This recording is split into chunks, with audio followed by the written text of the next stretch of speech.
আসসালামু আলাইকুম, welcome to Salma's kitchen. আজকে আমি মিষ্টি কুমড়ার পাতা দিয়ে একটা রেসিপি করব, আর সেটা হচ্ছে ডাল দিয়ে মিষ্টি কুমড়ার তরকারি। তো ডাল দিয়ে মিষ্টি কুমড়ার পাতা তরকারি রান্না করতে এখানে আমি 1/4 কাপ পরিমাণ ডাল 1 ঘন্টা আগে ধুয়ে ভিজিয়ে রেখেছি, আর সেই সাথে নিয়েছি প্রায় 1 কাপ পরিমাণ ডাটা সহ কুমড়া শাকের পাতা। কুমড়ার অল্প একটু পাতা নিয়েছি আর একদমই নরম ডাটা নিয়েছি। এবারে একটা কড়াইতে আমি নিয়ে নিব প্রথমে ধুয়ে নেওয়া ডালটা পানি থেকে ছেঁকে নিচ্ছি। সেই সাথে নিয়ে নিব কুমড়ার ডাটা শাক, এর সাথে নিব 2 টেবিল চামচ পরিমাণ পেঁয়াজ কুচি, সেই সাথে নিয়ে নিব স্বাদ মতো লবণ, 1 চা চামচ পরিমাণ ধনিয়ার গুঁড়া, 1/2 চা চামচ পরিমাণ লাল মরিচের গুঁড়া, 1/2 চা চামচ পরিমাণ হলুদের গুঁড়া, 1 চা চামচ পরিমাণ আদা রসুন বাটা এবং 2টি কাঁচা মরিচ চিড়ে দিয়ে দিব। সেই সাথে দিয়ে দিব 2 টেবিল চামচ পরিমাণ রান্নার তেল। এবার হাতের সাহায্যে মিলিয়ে নিব।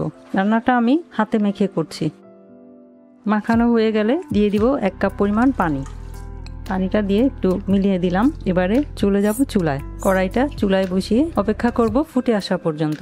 যখন ফুটে উঠবে তখন দিয়ে দিব ঢাকনা দিয়ে রান্না করব 5 মিনিট। 5 মিনিট পর ঢাকনা খুলছি।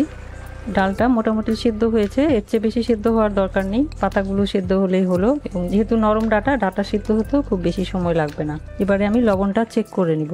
লবণ ঠিক আছে। এবারে দিয়ে দিব 1/2 চা চামচ পরিমাণ ভাজা জিরার গুঁড়া, 4-5টি আস্ত কাঁচামরিচ এবং কিছু ধনিয়া পাতা কুচি। মিলিয়ে নিব। খুবই সহজ একটা রেসিপি, কিন্তু খেতে অনেক মজা। এবার ঢাকনাটা দিয়ে অপেক্ষা করব 2 মিনিট। 2 মিনিট হয়ে গেছে, ঢাকনা তুলে নিচ্ছি। রান্নাটা হয়ে গেছে, এবার চুলা বন্ধ করে দিব এবং পরিবেশন করে নিব। রান্না হয়ে গেল কুমড়া শাক আর ডালের হাতে মাখা তরকারি। এভাবে কুমড়া শাক দিয়ে ডাল দিয়ে হাতে মেখে রান্না করলেও কিন্তু খেতে অনেক মজা হয়। খুবই সাধারণ একটা রান্না, কিন্তু খেতে অনেক মজা, সহজ একটা রেসিপি। তো আশা করছি রেসিপিটা আপনারা ট্রাই করবেন এবং আশা করছি ভালো লাগবে। ভিডিওটি দেখার জন্য এবং এতক্ষণ সাথে থাকার জন্য অসংখ্য ধন্যবাদ। সবাই খুব ভালো থাকবেন। আমার আর আমার পরিবারের জন্য দোয়া করবেন। আল্লাহ হাফেজ।